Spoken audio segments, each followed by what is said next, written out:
All right, let's dive right in. Today, we're talking about a story that's, well, it's often overlooked, but it is absolutely wild. I'm talking about the Book of Tobit. Seriously, this thing is packed with twists and turns you would never expect from a religious text. And today, we're going to break it all down for you. So let me ask you something. What's the one Bible story you can think of that has a demon, a giant magical fish, and a road-tripping angel in disguise? I mean, come on. If you're scratching your head right now, don't worry, you are in exactly the right place, because the answer is the Book of Tobit. So here's how we're going to tackle this. First, we'll get into the book's ancient roots. Then we'll walk through the actual story, the trials of Tobit. After that, we'll meet this mysterious angel in disguise, decode what it all really means, and finally, we'll figure out why this book is in some Bibles and not in others. All right, first things first. Let's talk about where this story even comes from. It's an ancient, and some might even say apocalyptic, story. To really get the plot, you've got to understand its history and why it's so unique. Okay, so there's a key term you're going to want to know to get what's going on here, and that word is deuterocanonical. Sounds complicated, but it's not.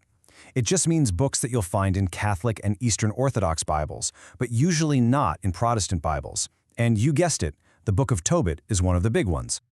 So what is this book, really? Well, it's an ancient Jewish text. The story goes that it was written by the main character himself, a prophet named Tobit, and the whole thing is set way back in the 6th century BCE. Now this is a really important time. It's when a lot of Israelites were living in exile under Persian rule, and that whole feeling of being displaced, of being away from home, that's absolutely central to this story.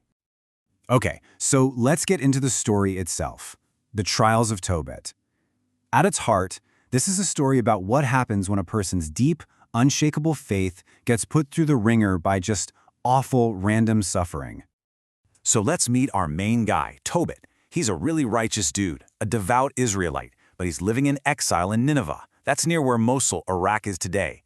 Even though he's in a tough spot, he is doing everything right.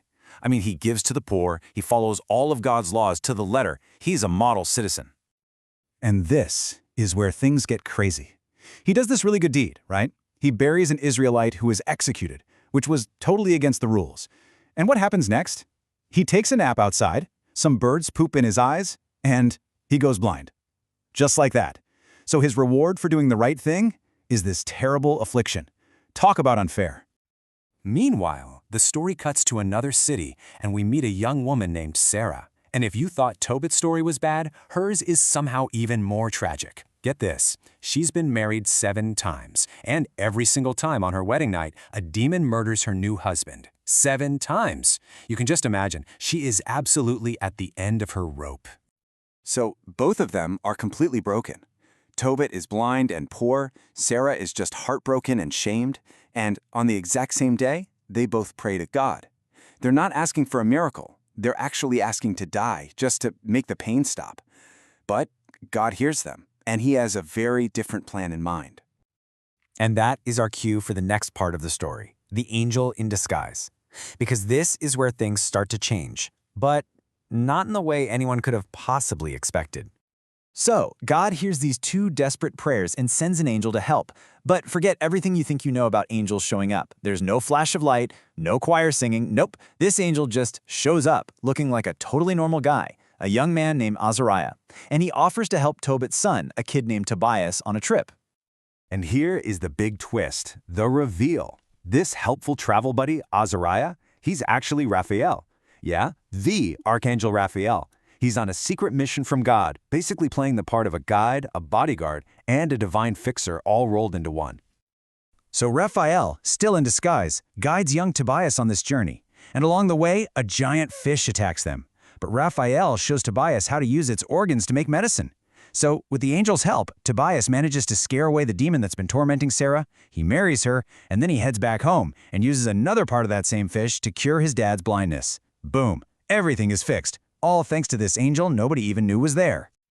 Okay, what a story, right? But now that we know the plot, let's dig a little deeper. We're going to try to decode the meaning behind it all, because this story is just loaded with themes and symbols that are way more interesting than just the surface-level plot. You can really boil it down to 3 main ideas. First, you've got God's mercy. The story shows that even when you're at your lowest, God is still listening. Second, it's all about faith and doing the right thing, because Tobit's goodness is eventually rewarded. And third, it puts a huge spotlight on angels, showing them as God's messengers and helpers here on earth. And the symbolism is everywhere. Take that giant fish that attacks Tobias. It's not just some random sea monster. It ends up being the key to everything. It's the source of their salvation.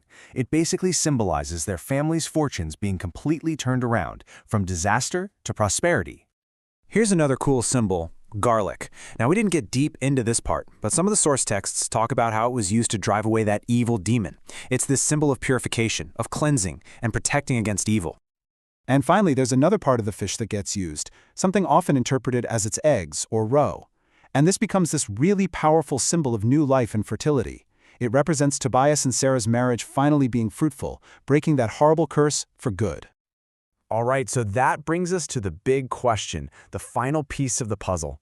If this story is so incredible, why in the world isn't it in every single Bible? What's the deal with this story between Bibles?